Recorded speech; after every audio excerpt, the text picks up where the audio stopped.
I don't know. Hey, Vanessa, senior editor at BAM. All right, 1100. Was it 11:50? Nicole wants to send her an email. Just curious.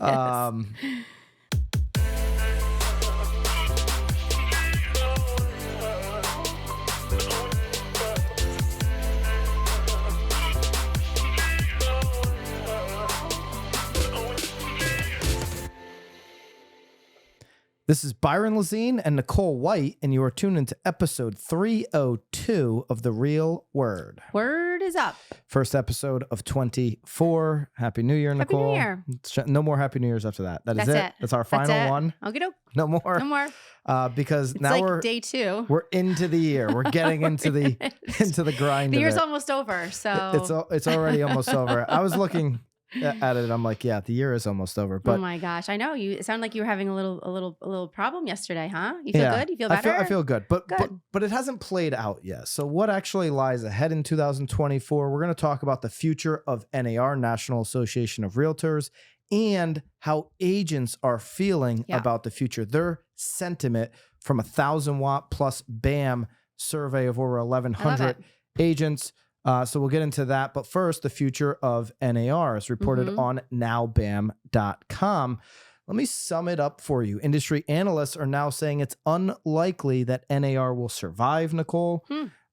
Randy Arce, the chief executive of Expedient, the real estate data analysis firm, spoke on what it would take for NAR to come out of this financially intact. There are so many gauntlets that NAR would have to run through and win them every time. Like they need a succession of wins. They need to go Bobby Axelrod. I was just going to say, we're always trying to weave that show in somehow. They need to get dirty with it somehow. He's back, right? In the final season? Yeah, final season. So speaking of billions, the first gauntlet is coming up with billions of dollars for these appeals. For Mr. Arce Buntley put it, the money is not there. And they've got the money to there's a legal term when you're putting the money up to go through the appeals. Like you almost have to post, it's not like a bond, but it's called something else. I don't know the answer to any of that. Oh, I'm blanking on what it is. You have to post a percentage before you can appeal. And they said they have the money and they were able to do that. Sounds like a bond. Yeah, they're trying to get out of jail a little bit. It's basically that's exactly what it is. There's also a new New York Times article in the last week. I mean, the information just keeps piling on. Well, why not? It's the new year. Let's talk about it. Yeah, everybody is talking about it now. It seems everybody is. I mean, we've had listing appointments where they're like, "Oh, there's new commission structures. Like, can't wait to hear about it." Yeah, lots of everyday people, and because it was obviously in the Wall Street Journal the day of the trial, right? But now every major media outlet, New York Times jumping on a little bit more. We're talking about 4 or 5 pieces, right? Now you're starting to see even outlier podcasts mention it. Where I listened to this podcast called the All In Podcast. Okay, it's 3 billionaires and so business, entrepreneurial based. They're all tech guy, like Facebook guy, PayPal guy. That's what they're all PayPal. They're all Silicon Valley guys. Okay. Tech guys, software guys. I'm getting it. And they talk about the economy, politics. They rarely, maybe once a quarter, will have a real estate topic just because it's so big in the economy. Right. You know? Yeah. Commercial lending, that kind of thing. Yeah. They talked about it last week, like a week or two ago on their 2 weeks ago, I think, like on their pod. A whole segment, like a 15-minute segment breaking it down. And how did you feel about it? Did you feel like they were accurate? I felt like they don't understand the industry at all. They are just, they own a couple different homes, that kind of thing. And they thought it was a monopoly. Real estate. Was their take, agents, yeah. Yeah. So everybody's talking about, there's a New York Times article by Dedrick Kamen, brought together a letter from the NAR Accountability Project and other notable voices in the industry clamoring for a new association. Here's some other quotes. Mauricio, founder of the CEO, the agency also have TV shows, they're making decisions to protect themselves in the multiple listing services. They worry more about that than protecting the realtors. So one of the few CEOs that has taken that line, drawn that line in the sand against NAR. Obviously, RE/MAX with their settlement, RE/MAX and Anywhere has said you don't have to be a part of any NAR. Right. But this is like a public, hey, they're not doing enough. Right. Robin Phillips, who's a realtor in Dodge, NE, what would that be? Nebraska? NE? Look that up. Fact check me. Nebraska, I think it is. I feel like we were really let down in these lawsuits. We pay a lot of money to be defended, and I don't believe we were. Dustin Brome, host of the Massive Agent podcast, BAM. Dustin was actually quoted in the New York Times article. Most agents I talked to say if they had the choice to not be a member, they would choose not to do so. We'll tell you how many of the 1,100 respondents said the same or opposite. We'll tell you what that exact number is. The sexual harassment allegations feel like the straw that broke the camel's back, and a lot of people are now saying this is just insane. NAR has done a horrible job of telling us what they do for us. Okay, so what is the future of NAR in 2024 to you, Nicole? What will change? Will they go away? At the end of the year, will the association still exist? I think that they will. I agree with you. Yes. I don't think that anything will dissolve that quickly. Not in this business. Yeah. Things is, I mean, again, they still have supporters. They still have money coming in. There's still a job. Honestly, there's still a job left to be done. There's still lawsuits that are out. There's obviously this pending one. I mean, their job is not done. So if you look at, and we'll get into the survey here of how many people say they would, get out of NAR.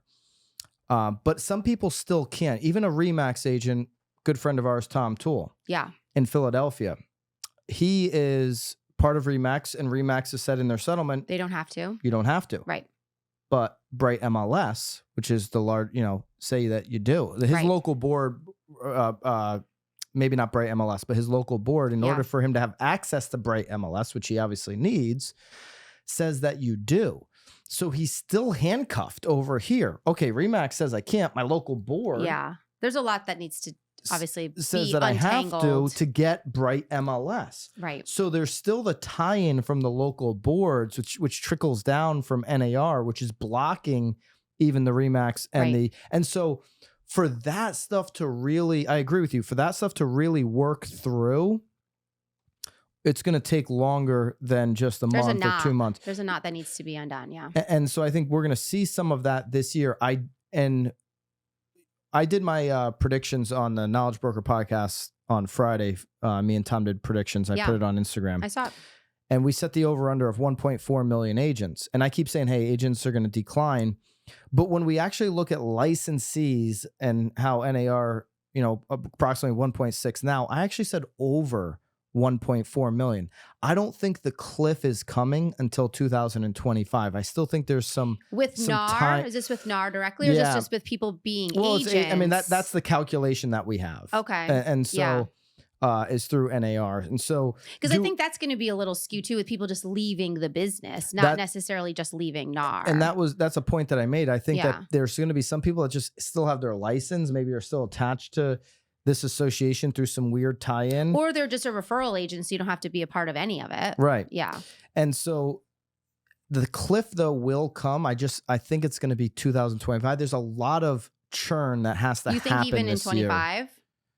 I feel like that's very aggressive, too. My prediction would be there's going to be a massive cliff for NAR's membership getting under 1 million in 25. I just don't think it's coming as quickly. They're gonna hold on as long as they can. Well, let's keep in mind though too. I mean, it's an annual renewal too. Yeah. So it's like I think we're all renewing right now, at least where we are. It's like and the market's. It's like okay, spring's coming. You're gonna see renewals. But again, like we need to be a part of our MLS too. So we and we pay. That stuff still hasn't worked out. Now, many of you, we had over 1,100 take the 1,000-watt and BAM agent sentiment report. Over 1,100. Okay. Take the 1101 or over 1,100. I don't know. Hey, Vanessa, senior editor at BAM. All right, 1100. Was it 1150? Nicole wants to send her an email. Just curious. Was it 1,200? It was probably not over 1,200. Okay. Then we would have said over 1,200. Okay. So we're between in 11 and 12. All right. So we're give or take 100 people. Okay. One of the key takeaways was agents wish to cancel their NAR membership. The primary reason for joining NAR, as reported by over 58% of the respondents on this agent sentiment in October, is to obtain MLS and lockbox access. Lockbox. With another 27% joining because their brokerage requires them to. Now, RE/MAX Anywhere don't require that. Over 71% of agents surveyed indicated they would probably or definitely cancel their memberships if they could still have access to MLS and lockbox. That's the minutia. That's the local board tie-in that needs to get worked through in 2024 before you see that cliff that I would project to happen in 2025.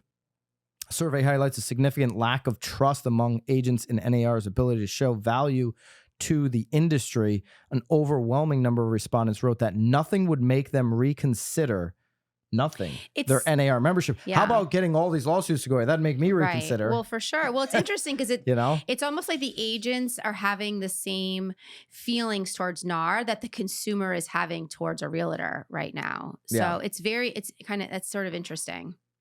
The average value rating was 3.75 on a scale of 1 to 10 of those surveyed, the value for NAR.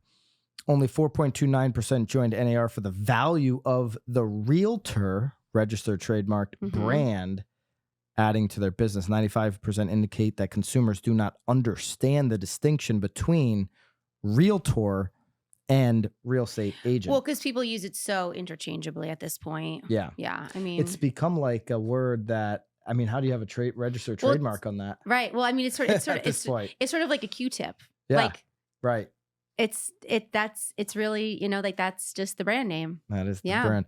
Here's some other, or like Band-Aid, Here's some other interesting, what stood out to you? Some things that stood out to me is people feel good about the next 6 months. I'll be honest. What's your other choice? You just have to feel good? Always feel good. No, but you have to go in. You have to go in feeling good.